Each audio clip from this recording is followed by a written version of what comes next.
안녕하세요. 춘천 한마음교회 전윤정입니다. 한 번밖에 없는 인생, 정말 멋있게 살고 싶고 가치 있는 인생을 살고 싶었어요.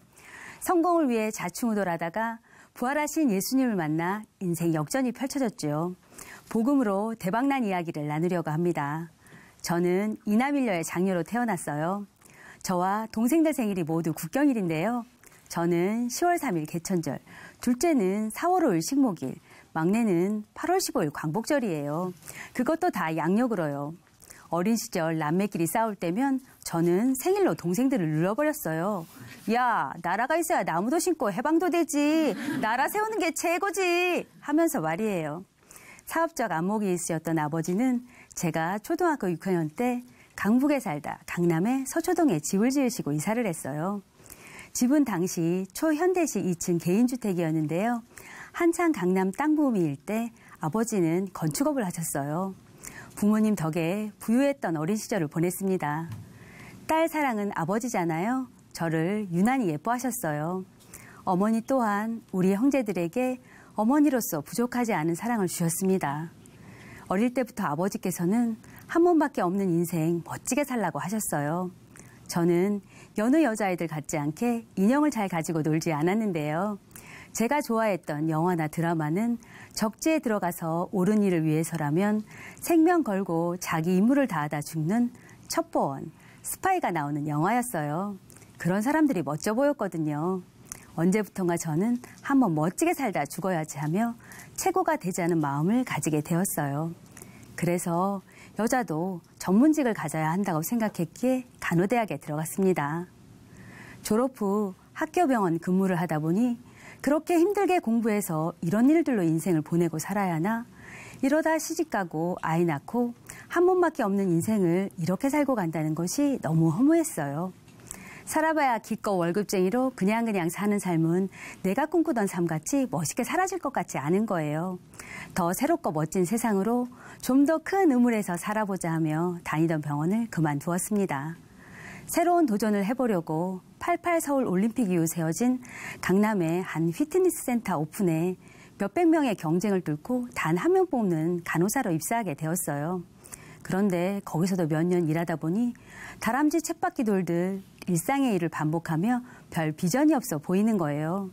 저는 늘 미래에 대한 생각으로 가득 차 있어 미팅 같은 것은 해도 재미가 없었고 제 관심의 대상이 아니었어요. 그러다 같은 회사를 다니던 지금의 남편을 만나게 되었는데요. 학구적인 우리 집 분위기와 같지 않은 성격 좋고 아주 유머러스한 남편은 만나면 자꾸 재미있는 얘기도 해주고 즐거운 거예요. 오랫동안 교회를 다녔던 저와는 달리 남편은 믿지 않는 가정에서 자랐는데요. 자꾸 만나다 보니 정이 들어 결혼을 하게 되었죠. 재미있고 유쾌한 남편과 살게 되면 항상 그렇게 살 것 같았는데 결혼 생활은 그렇게 유쾌하지만은 않더라고요. 저는 부모님 밑에서 학교, 집, 교회 이러고만 살다 보니 세상에 어려움이 있다는 생각을 못했어요. 제가 너무 현실감 없이 살았더라고요. 남편은 성실하고 열심히 일했지만 운동을 한 남편의 직업이 나이가 들면 점점 하기 힘들 거라는 생각이 들었어요.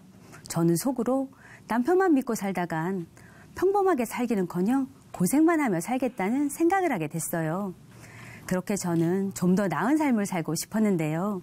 돈을 벌면 정말 훌륭한 일을 해보고 싶다.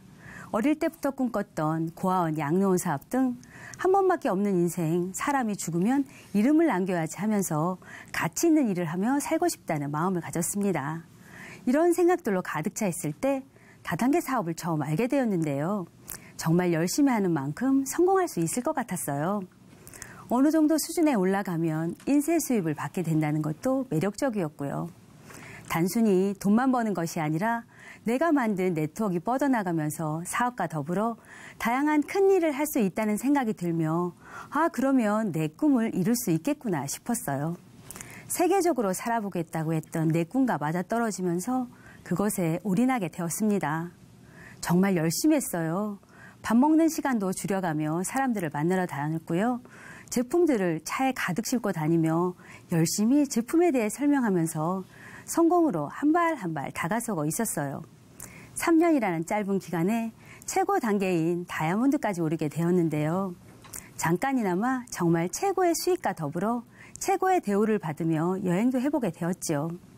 하지만 결국 욕심으로 인해 무리하게 사업을 진행하다 사업은 망하고 강남의 아파트 전셋값마저 다 날리고 바닥을 치게 되었습니다. 거기다가 몇 년 동안 두 딸을 돌봐주시던 친정어머니의 간암 소식은 하늘이 무너지는 것 같았어요. 가정은 경제적으로 파산이 되었고 저에게 닥친 시련은 감당하기 어려운 것이었어요. 삶의 문제가 너무 컸을 때 저의 신앙이 삶의 문제를 해결해주지 못했고 제게 아무 힘이 되어주지 못했습니다.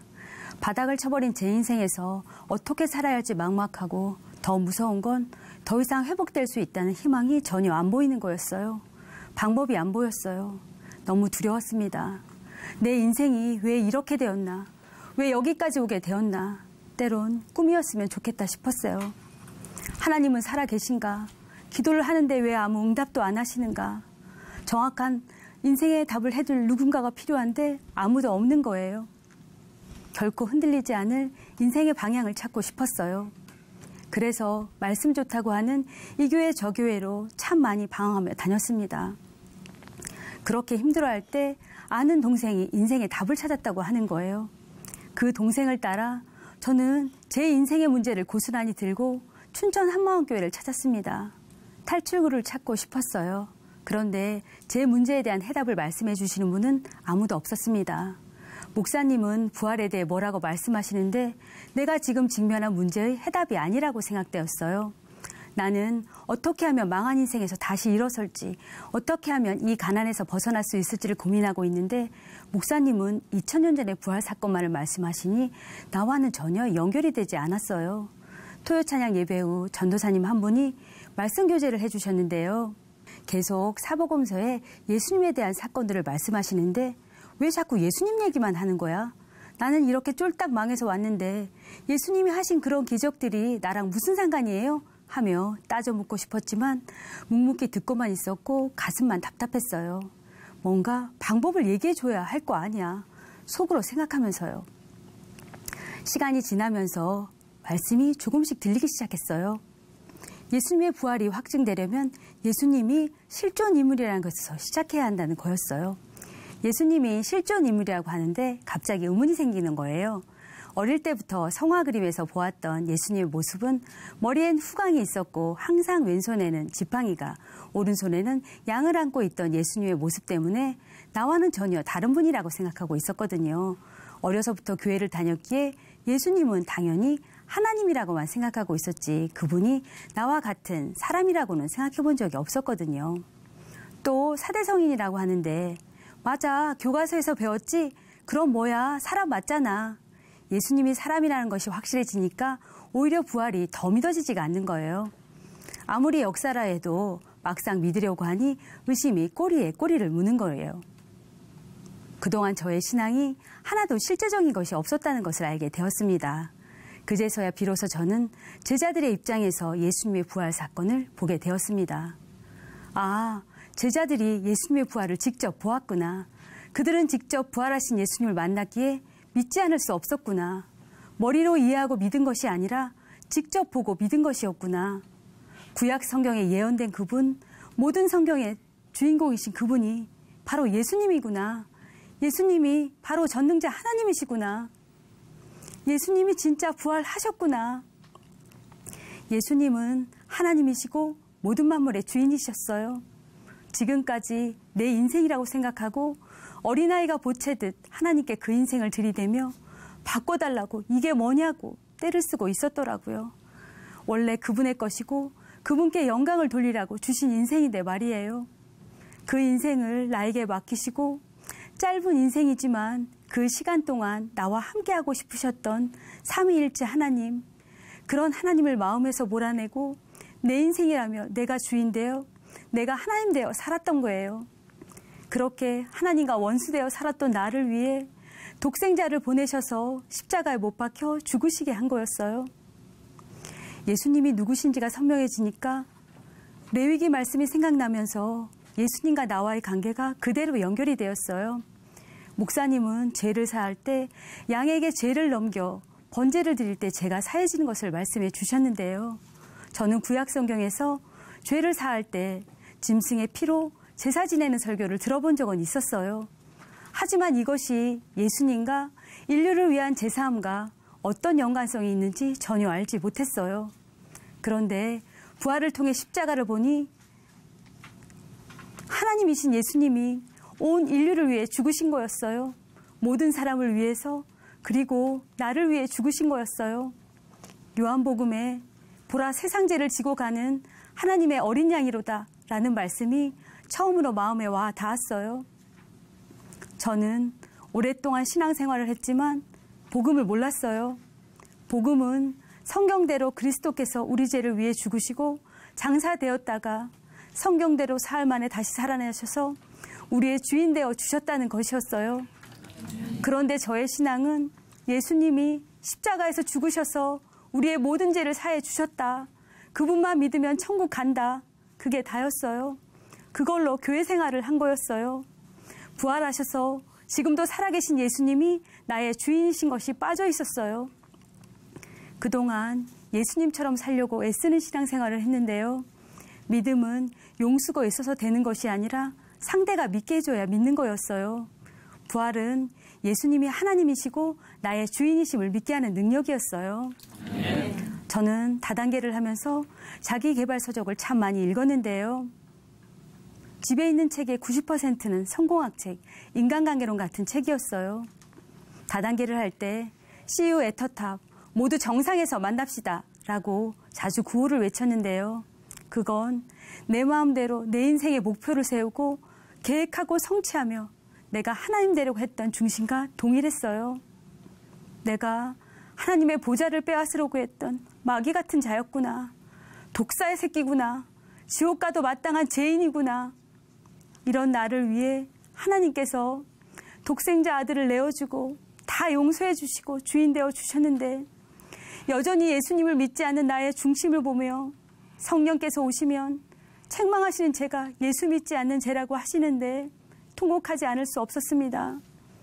저는 지금까지 예수님을 믿지 않은 죄를 회개하고 예수님을 주인으로 모시게 되었습니다. 어느 날 새벽 기도하는데 하나님께서 저에게 물어보시는 것 같았어요.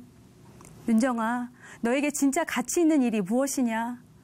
그때 사람이 친구를 위하여 자기 목숨을 버리면 이에서 더 큰 사랑이 없나니 라는 요한복음 15장 말씀을 생각나게 하셨어요.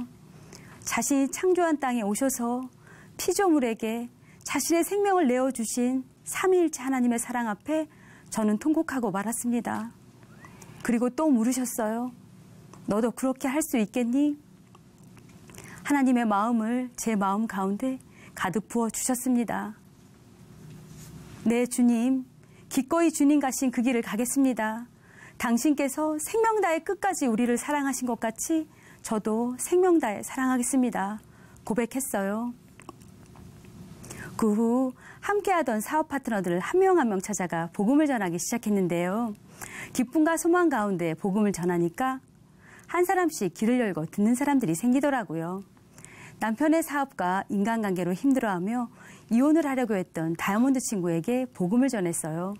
친구는 지금까지 내가 주인 되어 살아서 가정이 이렇게 되었구나 하며 회개하고 예수님을 주인으로 영접했어요. 이제는 오히려 남편을 섬기며 온 가족 영혼 구원에 몰두하고 있어요. 같은 직장에 성당을 다니고 있던 언니가 있었는데요. 언니는 영화 패션 오브 크라이스트를 보고 내가 여태껏 찾고 찾았던 분이 저렇게 힘없고 매갈이 없는 볼품없는 예수란 말이야? 하며 십자가에서 죽은 예수만 생각하셨대요. 그런데 부활의 복음을 듣고 부활하시고 승천하셔서 하늘 보좌 우편에 앉아 계시는 예수님을 주인으로 영접하고 이제는 저와 함께 교회 다니고 있습니다. 최근까지 보험사에서 신입 교육 매니저로 일했는데요. 경제적으로 어려운 일을 당하여 보험회사 영업직으로 오시는 분들이 많아요. 조회 시간에 자연스럽게 제 소개를 하며 복음을 전하기도 했고요. 업무상 개인적으로 상담할 일이 자주 있었는데 그때마다 복음을 전했어요. 수료생 중 한 분은 힘들고 답답한 마음으로 작은 교회 예배에 왔다가 기쁨이 임하여 함께 예배를 드리기도 했어요. 복음을 전했던 많은 분들을 위해서 계속 기도하고 있습니다. 어느 날 출근했는데 여직원이 예쁘게 포장한 부활해라고 쓴 달걀을 건네주며 부활하세요 하는 거예요. 저는 너무 반가운 마음에 부활 아세요? 부활 믿으세요? 이렇게 흥분된 마음으로 얘기했더니 여직원이 무슨 얘기를 하는 거지? 하는 표정으로 저를 보는 거예요. 보험회사의 부활은 실효된 계약을 살리는 거거든요. 어쨌든 그날 아침 부활 달걀을 맛있게 먹었습니다. 제가 변하니 가족들도 하나둘 변하기 시작했는데요. 예수님이 주인 되셔서 힘과 용기가 생기니 우리 부부는 열심히 일을 했어요. 더 이상 희망이 없을 것 같았던 경제 상황도 많이 회복되었고요. 내 기준으로 남편을 판단하고 생각했던 제가 주 안에서 사랑하고 섬기며 순종하였더니 썬데이 크리스찬으로 살았던 남편은 회개하고 예수님을 주인으로 믿고 이제는 저와 함께 새벽을 깨우고 함께 복음을 누리는 자가 되었어요. 복잡한 생각으로 시도 때도 없이 잠을 자던 큰딸은 복음으로 심각한 잠에서 깨어나고 지금은 대학생 훈련관에서 사명자로 훈련을 받고 있어요. 남편과 딸들, 우리 가족 모두는 주 안에서 기쁨을 누리며 복음으로 든든히 세워져 가고 있습니다. 잠깐뿐인 이 세상에서 만족함 없이 이 일 저 일로 방황하며 부와 명예를 바랬던 제가 예수님으로 인해 그분 안에 있는 영원한 소유와 영원한 신분을 발견하니 인생의 모든 방황이 끝나버렸습니다. 영원한 기쁨과 평강이 저를 뒤덮어버렸어요. 진정 가치 있는 일이 무엇인지 몰라 세상에서 방황하던 저는 부활하신 예수님을 만나 이제는 진정 가치 있는 삶을 살 수 있게 되었어요. 아버지께서 나를 보내신 것 같이 나도 너희를 보내노라 하신 말씀처럼 세상에서 눌리고 포로된 자들을 위해서 이 부활의 복음을 전하는 것이 가장 가치 있는 일이라는 것을 알게 되었습니다. 인생을 도적질하고 죽이고 멸망시키는 어둠이 이 세상에서 예수님을 주인으로 믿어 이 땅에서도 풍성한 삶을 누리게 하시는 나의 주님을 자랑하며 살겠습니다. 한 번밖에 없는 짧은 인생, 진정 가치 있는 인생을 살도록 사명을 주신 삼위일체 하나님께 감사와 영광을 올려드립니다. 감사합니다.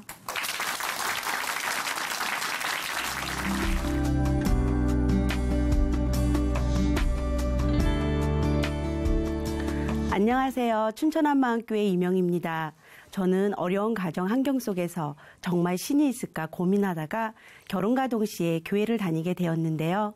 일이 잘 되면 하나님을 떠나고 일이 안 되면 울고 불며 하나님께 매달리는 기복신앙을 가지고 살았어요. 지금은 부활하신 예수님을 만나고 전능자와의 동행을 진하게 누리고 사는 간증을 나누고자 합니다. 직업구이셨던 아빠는 전역 후 하시는 일마다 잘 안 됐어요. 집안 형편이 어려워지자 엄마가 일을 다니셨고 저는 자연스레 살림을 하게 되었는데요. 2살 위인 오빠가 자기도 하기 싫은 귀찮은 일들을 많이 시키는 거예요. 밥 차리기와 방 청소는 기본이었고요. 예전에는 TV가 잘 안 나올 때면 옥상에 있는 안테나를 이리저리 만지면 나왔잖아요. 어두운 저녁이나 비바람이 부는 날이면 꼭 저보고 사다리를 타고 옥상으로 올라가라는 거예요. 저는 춥고 무서워서 싫다고 했고 그렇게 서로 치고받고 싸웠는데요. 일방적으로 제가 거의 맞았어요. 자주 이런 일들이 반복이 되다 보니 부모님보다 오빠가 더 무섭더라고요. 한 번은 오빠가 저한테 먹을 것을 달라고 하기에 밀가루를 반죽해서 그 속에다가 김치를 넣고 호떡처럼 꾹 눌러서 기름에 구워서 줬어요. 그런데 맛이 없다고 화를 내면서 머리통을 쥐어박는 거예요. 참다 못한 저는 대들었다가 더 많이 맞고 울면서 인생이란 참으로 힘든 거구나. 이렇게 힘든 인생을 앞으로 더 살아야 하나 생각했어요. 중학교 때 아빠의 직장과 건강의 이유로 외할머니 집 근처로 이사를 했는데요. 여전히 똑같은 가정 환경이었고 또 집에 가면 오빠랑 부딪히기 싫어서 학교가 끝나면 외할머니 집에 자주 갔어요. 할머니 집 옥상에서 하늘을 올려다보면서 정말 신이 있을까? 신이 있다면 나는 왜 이리 힘들까? 그냥 아빠가 출근하고 엄마가 집에 계시는 평범한 가정에서 살고 싶을 뿐인데 이것이 그렇게 큰 욕심일까? 다른 사람들과 비교하니 세상은 참으로 불공평해 보이더라고요. 특히 아빠가 돌아가신 후에는 저만의 행복한 가정을 꿈꾸며 지금 있는 이 환경에서 빨리 벗어나고 싶었어요. 상업고등학교를 다녔던 저는 고3 때 취업을 했고 직장에서 만난 따뜻한 성격의 남편에게 반해 일찍 결혼을 하게 되었습니다. 그때 제 나이가 21살이었어요. 결혼과 동시에 시어머니께서 같이 교회를 가자고 하시는 거예요. 저는 어릴 적 몇 번의 주일학교를 다닌 경험이 있어서 그러겠다고 했어요. 그렇게 다니게 된 교회는 무척 낯설고 힘들었는데요. 예배 중에 목사님께서 말씀하실 때마다 다른 분들은 아멘, 아멘 하는데 저는 아멘을 언제 해야 할지 모르겠는 거예요. 또 기도를 할 때마다 하나님도 나오고 예수님도 나오고 성령님도 나오는데 도대체 어느 타이밍에 누구를 불러야 할지 모르겠더라고요. 특히 통성 기도를 하다가 누가 내 기도를 들으면 어떡하나 이런 생각에 늘 불편했습니다. 찬송가를 부를 때는 피라는 단어가 나오는데 너무나 거북스러웠어요.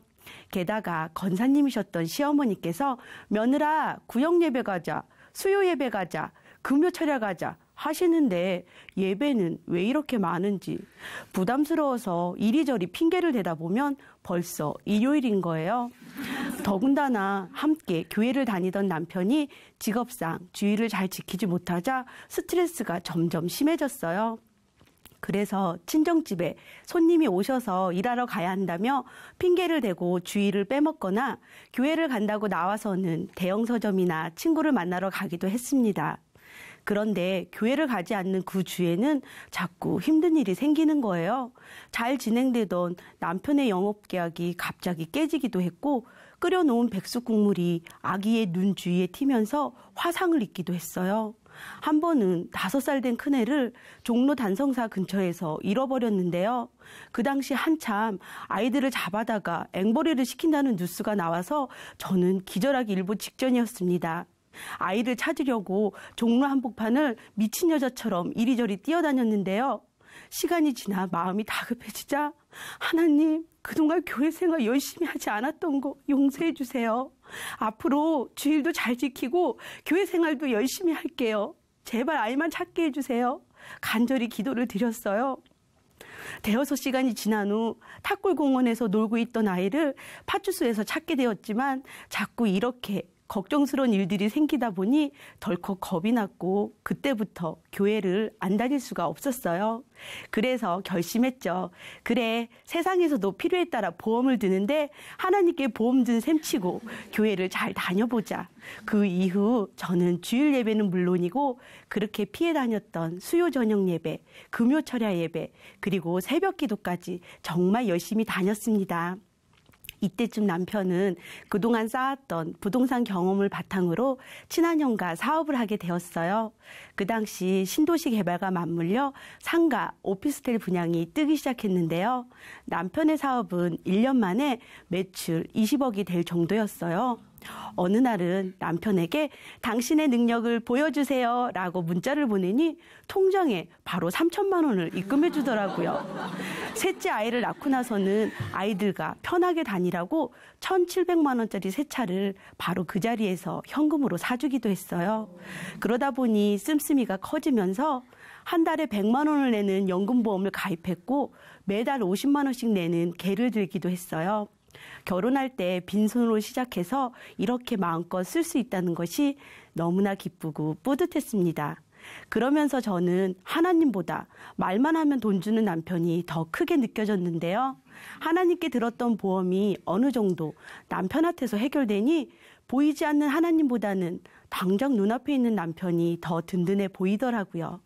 여전히 교회는 열심히 다니고 있었지만 나중에는 아휴, 헌금을 안 내도 되는 절에 나가볼까 하는 생각까지 들더라고요. 그런데 어느 순간부터 남편이 툭하면 외박을 하는 거예요.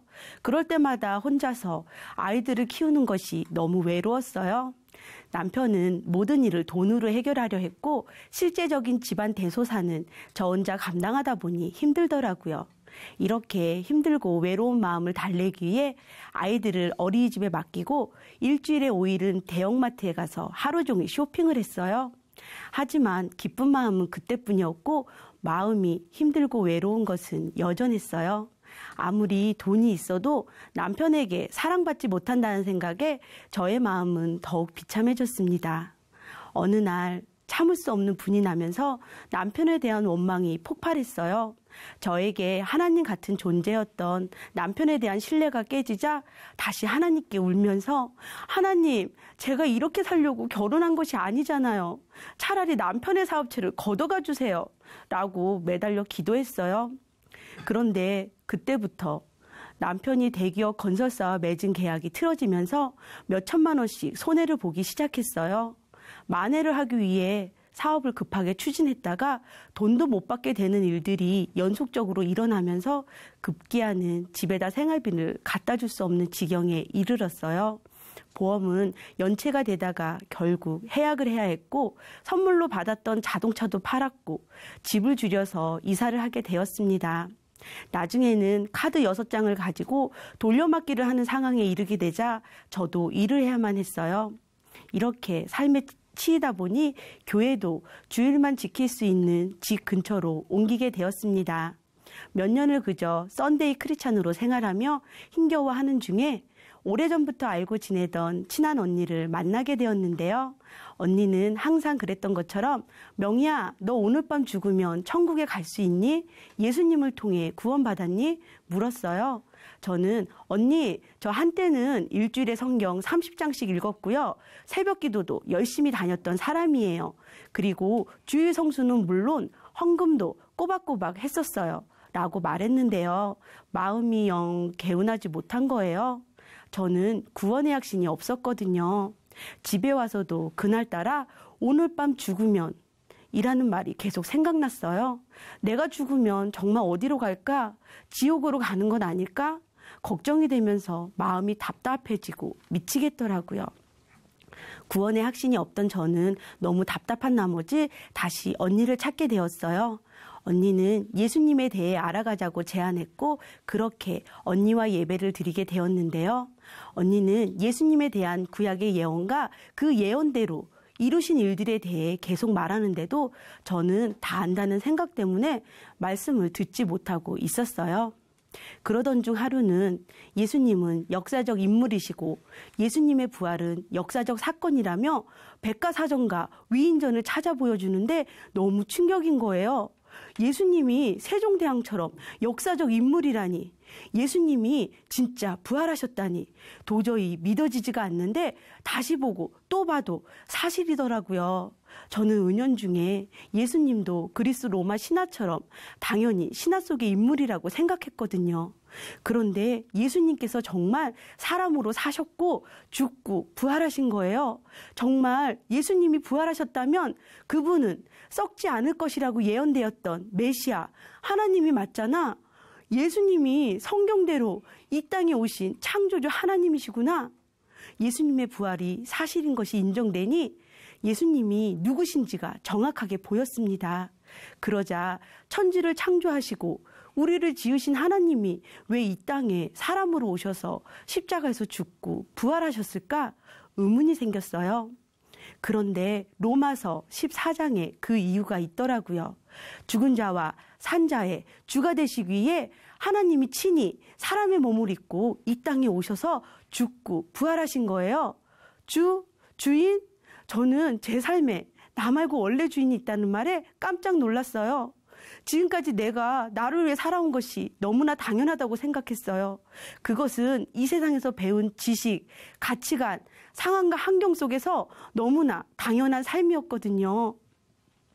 남편이 사회에서 출세하고 자녀들이 공부 잘해 좋은 대학 가고 좋은 직장을 얻어 효도하기를 바랬고 교회도 결국 내가 잘 되기 위해 다녔어요. 모든 중심이 오직 나였습니다.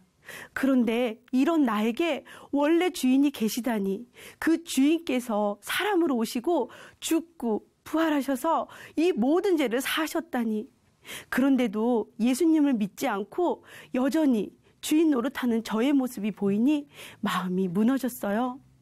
하나님, 저는 예수님과 상관없는 자였습니다. 그저 내가 원하는 대로, 내 뜻대로 하나님은 나의 기도를 들어주시면 하면 된다고 생각했어요. 내 앞길을 열어줄 전지전능하신 하나님만 필요했을 뿐 내 삶의 주인은 필요 없었어요. 잘못했습니다.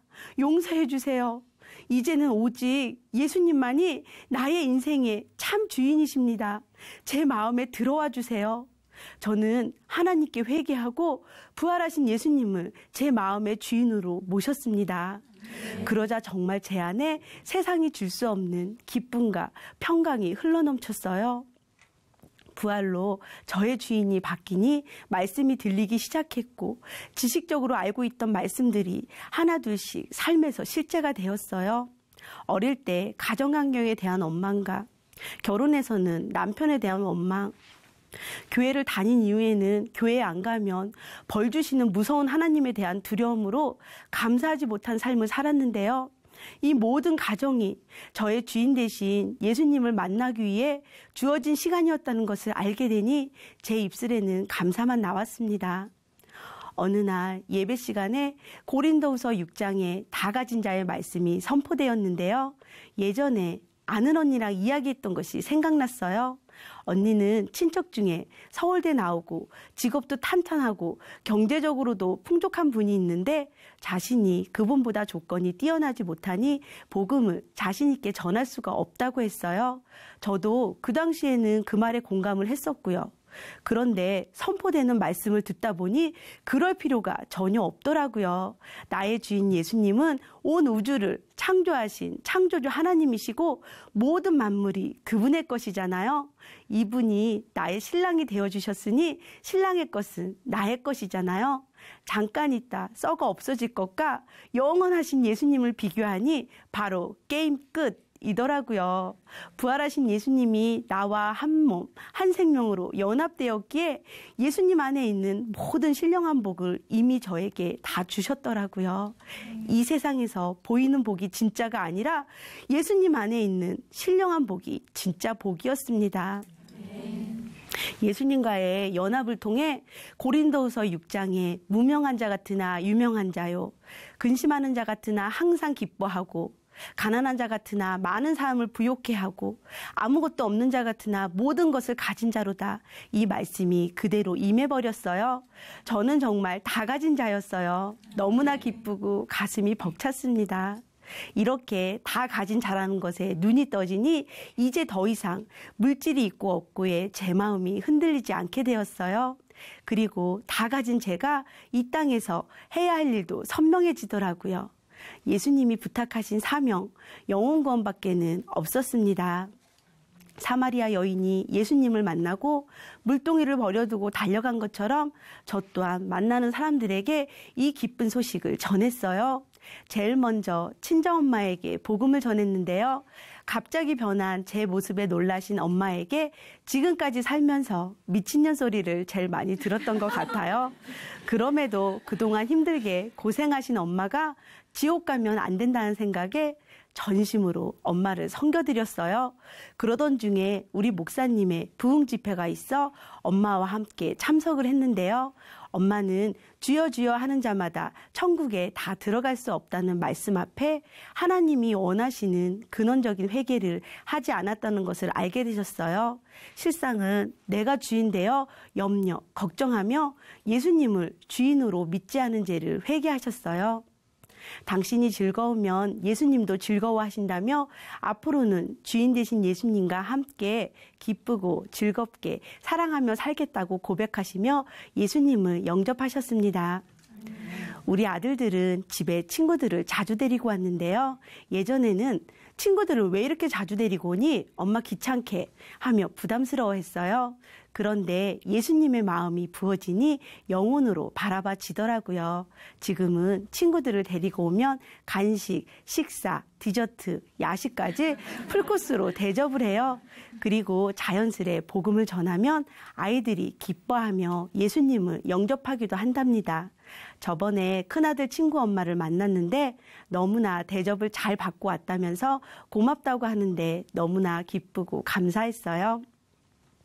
저는 얼마 전까지 우리나라에서 해외로 입양될 아기들을 돌보는 위탁모 일을 했었는데요. 제가 낳은 자녀들이 셋인데도 이 아기들이 너무나 예쁘더라고요. 이 아기들이 이 땅에서는 부모에게 버림을 받았지만 하나님 아버지께서 생명을 주신 그 사랑을 꼭 알고 부활하신 예수님을 주인으로 믿게 해달라고 기도했습니다. 저는 아기들을 키우면서 크게 깨달은 것이 있는데요. 그것은 기르며 함께하는 사랑이 정말 크다는 것이었어요. 하나님께서도 우리와 함께 동행하는 즐거움을 위해 영원한 생명을 주셨더라고요. 이렇게 하나님의 마음을 알게 되니 하나님과 동행하는 시간이 더 소중했는데요. 하루하루가 더해지면 더해질수록 더욱더 깊이 주님과 사랑하는 시간으로 인도받고 있습니다. 주님과 깊이 동행하며 살던 어느 날 빚으로 집에 압류가 들어오면서 빨간 딱지가 붙었어요. 혼자 집에서 이런 일이 닥치니까 처음에는 심장이 떨리더라고요. 하지만 저와 동행하시는 예수님이 밝히 보이니 마음에 아무런 요동이 없고 평안했습니다. 예전 같으면 울고 불며 하나님을 원망했을 텐데 내가 언제 이런 사람이 되었나 생각하니 너무나 감사했어요. 그리고 이게 바로 주님과 동행하며 신령한 복을 누리는 거구나 생각이 들더라고요. 전능자가 오셨다 가심으로 이 어둠에서도 예수님과 동행하며 천국의 풍성한 삶을 누릴 수 있다는 것이 너무나 감사했습니다. 저는 일이 잘 될 때는 하나님을 떠나고 일이 잘 안 되면 다시 하나님을 찾는 생활을 반복하며 살았어요. 그런데 부활하신 예수님을 주인으로 믿고 이제는 예수님과 뗄래야 뗄 수 없는 하나가 되었는데요. 예수님 안에서 신령한 복을 누리며 주님과 동행하는 지금의 삶이 너무 행복하답니다. 저는 이제 오직 주와 복음만을 위해 살겠습니다. 감사합니다.